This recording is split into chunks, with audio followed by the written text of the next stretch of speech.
It's hard to believe that Diablo 3 is over a decade old at this point. Though it was a controversial title at launch, it has received quite the resurgence in the years following its release thanks to its seasonal expansions. Now, the series that has defined the dungeon crawler ARPG genre is back with a proper sequel, promising gruesome action, insane character customization, a huge world to explore, amazing visuals, and all the loot in the world. During our pre-review, we've had our doubts whether Blizzard could deliver on a good game given their recent blunders. So join us today as we show you how wrong we were to doubt them.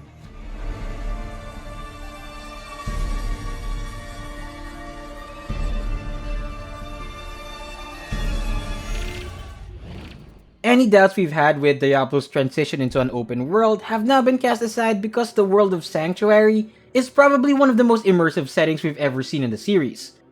One of the worries of a game being open world is the emptiness in between points of interest, but Blizzard made sure that there is always something interesting happening. The map is a sprawling landmass filled with treacherous environments where enemies lie in wait, and hidden nooks that secure stat boosting altars.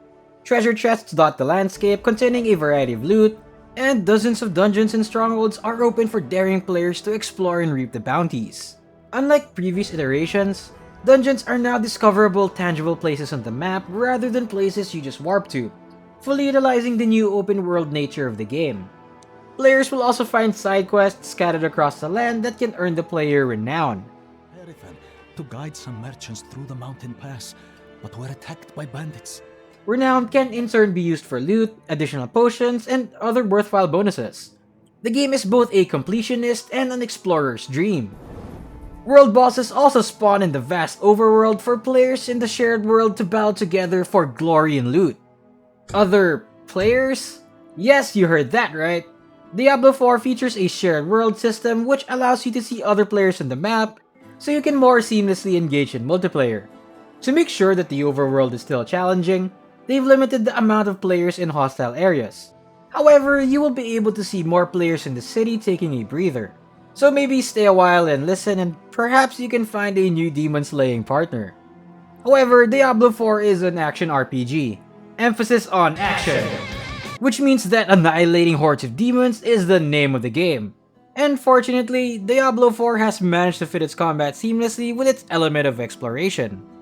The two go hand in hand, regardless of whether the player looks for a piece of biteberry or silver ore. The thought behind the combat system itself created a polished, fun, and challenging design. Players must learn to optimally weave their skills together to overcome complex challenges. Oh, and did we mention you can also pet dogs in this game? Truly a jaw-dropping feature. Hello.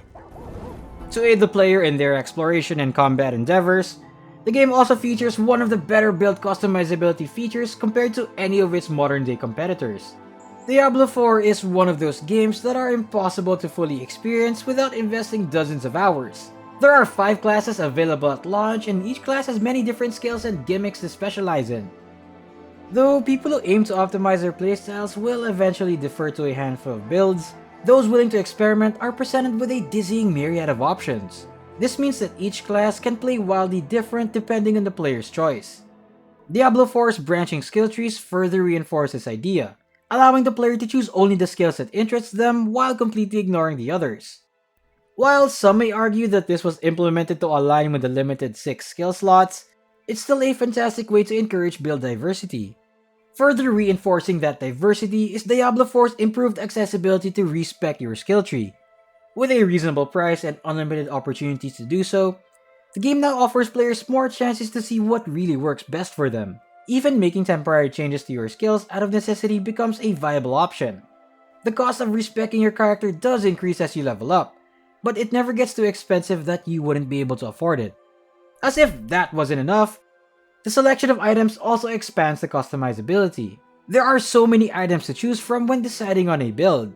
These can range from those that raise specific stats, to aspects that add an entire line to your equipment. Add the Codex of Power that you can get from dungeons as a reward into the mix, and you can even further customize your build however you see fit. With a number of possible items and skill combinations available to the player, there is practically no limit to the number of builds that can be done on every single available class. Every ARPG needs a visual and audio design that can hook players in. These things can make or break it for some. To be specific, visuals create appeal while audio adds to the immersion.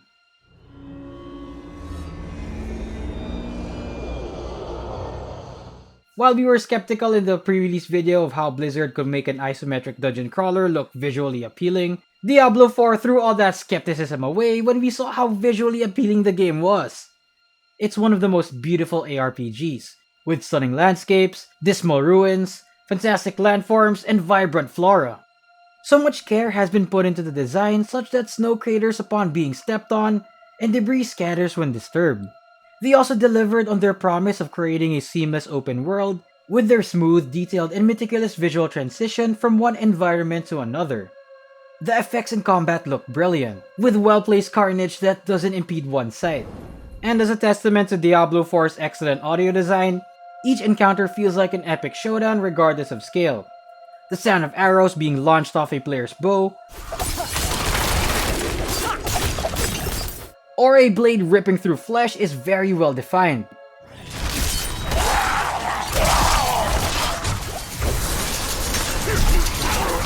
Supplementing the fantastic visuals with another layer of immersion. It excels in letting you feel the weight of whatever it is you're doing, letting you know you did some big damage off a critical hit without having to look at the damage values on screen. Set after the cataclysmic events of Diablo 3, its sequel tells the tale of a world that has survived its darkest times. Diablo 4 puts you in the shoes of an unfortunate traveler stranded in a blizzard in the middle of an unfamiliar wilderness. In pursuit of shelter, the character volunteers to help a nearby village get rid of a demonic lair nearby. However, it wasn't gratitude that awaited him at the village, but treachery that almost cost him his life.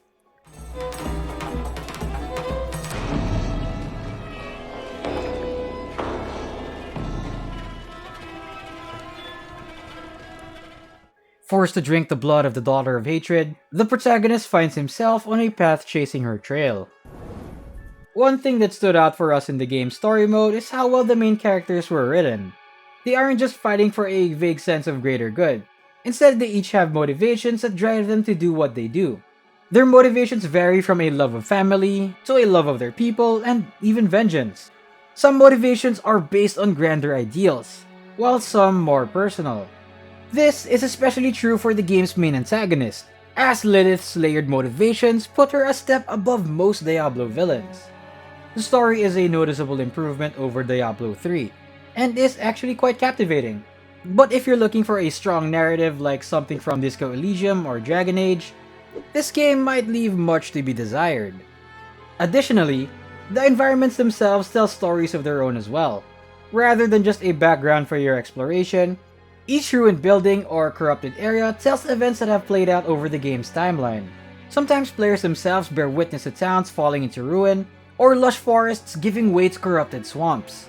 It's all a very intriguing thing to see as you play. Diablo 4 also features a skip campaign option once your characters have successfully finished the main story.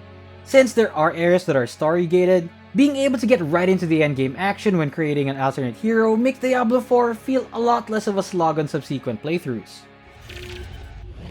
As expected of a Diablo title, there is a lot to look forward to once you've completed the 50-hour campaign. In fact, it is at this point where Diablo 4 truly shines. Players will get access to modes like Helltides, special bounties, and nightmare dungeons. These come with their own unique set of challenges and rewards, adding at least another 100 hours of gameplay as you strive to put your character builds to the test. And that's not even considering the alternate characters you could make after your first playthrough. With so much to do in almost any point in the game across different classes, the average player could easily sink at least 150 hours into the game, not to mention that we'll also be getting more content and future updates. Diablo 4 is an excellent new addition in this long-running franchise. It seems Blizzard has finally come out of its rut. With its improved storytelling, flexible RPG systems, amazing visuals and audio, massive open world, and insane replayability, it makes that $70 price tag seem like a bargain. It's definitely worth every penny. That's why we're giving this game an 8.8 out of 10. Blizzard really blew away our doubts in the pre-release with this one. The only reason it didn't get a full 9 is that the audio and story left us wanting a little more out of it. Otherwise, Diablo 4 is an expertly crafted mix of open world and traditional dungeon crawling. And we're looking forward to the never-ending hunt for loot as we play more of the game, wait for new updates and expansions, and as well as new installments in the years to come. What do you guys think about Diablo 4? Would it be the best RPG of 2023, or will games like Baldur's Gate 3 give it a run for its money? Let us know in the comments below! If you want to see more video gaming related content, check out the rest of our videos. We cover the latest gaming news, reviews, and all things fun in gaming. You can also check out our Twitter to stay tuned for our latest stuff. This is GameAid Information Station, and we'll see you guys soon.